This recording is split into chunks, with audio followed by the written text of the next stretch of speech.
my school days, I used to spend part of my holidays at my friends' tea plantations.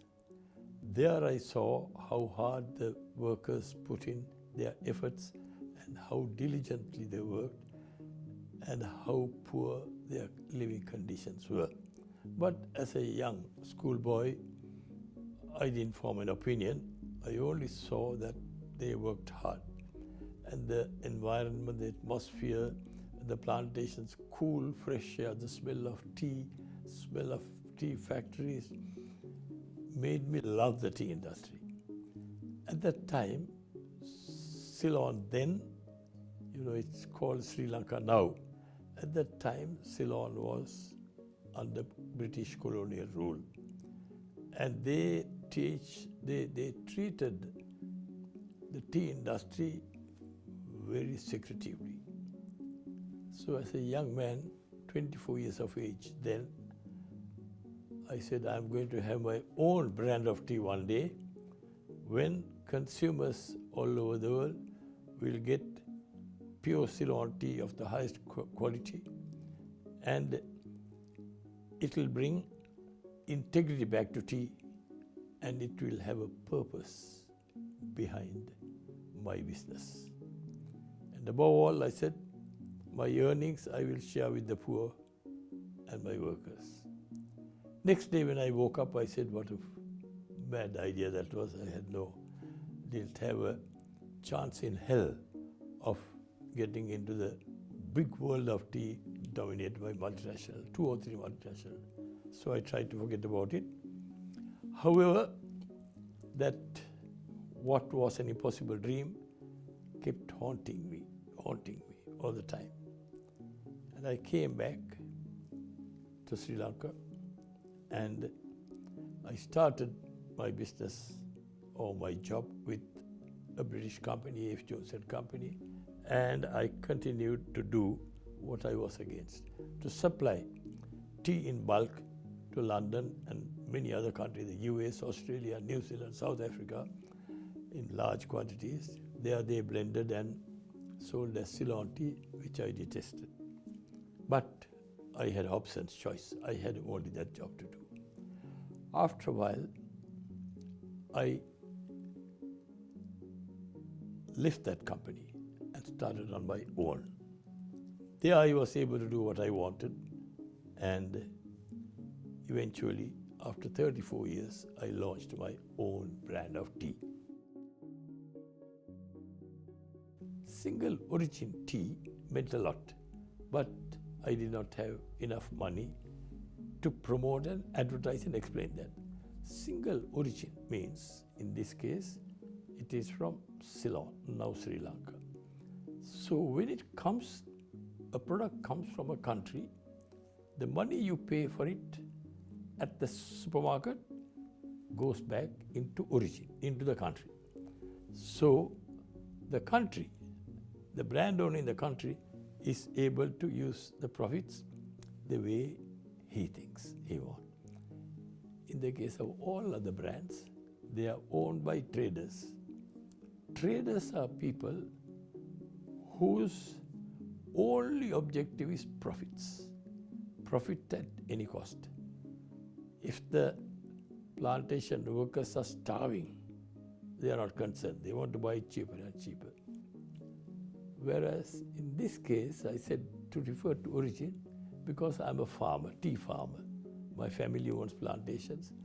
We look after our workers, their families, their children, send them to school, give them scholarships, do all that.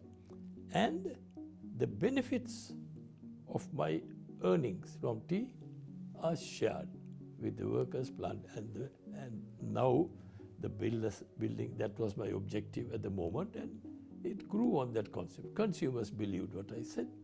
And today, I have the MJF Charitable Foundation, where my tea business has grown dramatically.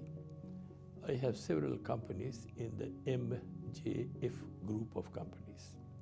Every company has to pay 10% of its profits before tax to the MJF Charitable Foundation. So the foundation earns a lot of money. And my personal income, almost half or more, goes into the foundation. And we do a lot of good things to help the poor, the needy, the sick, and so forth. For example, we had on the last Easter Sunday a terrible carnage where so many people to the country were killed. Hotels and churches were bombed, and there are so many children without parents and parents without children. I sent an open invitation to all such people who are affected. I will help them. And already I received requests from 3 children.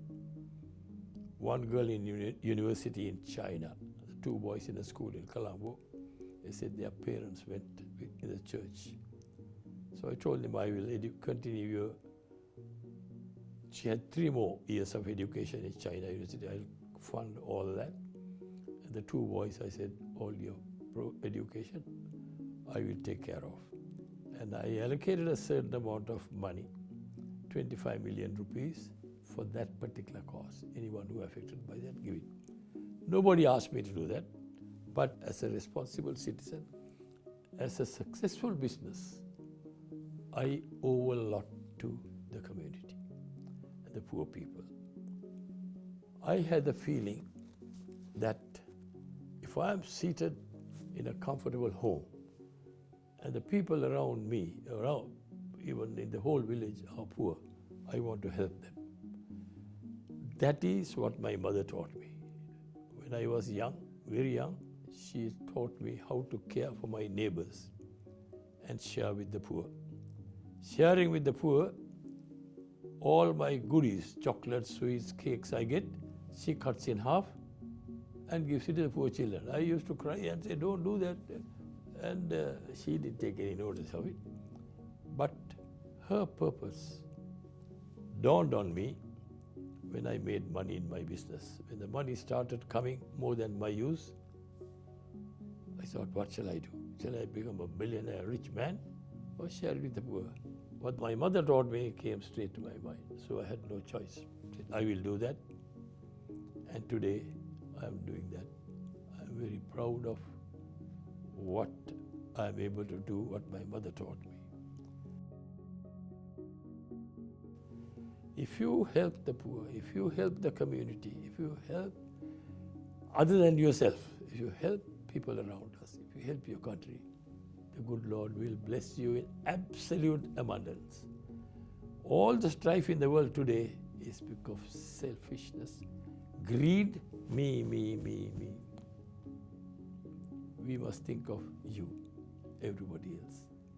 I try desperately to do that.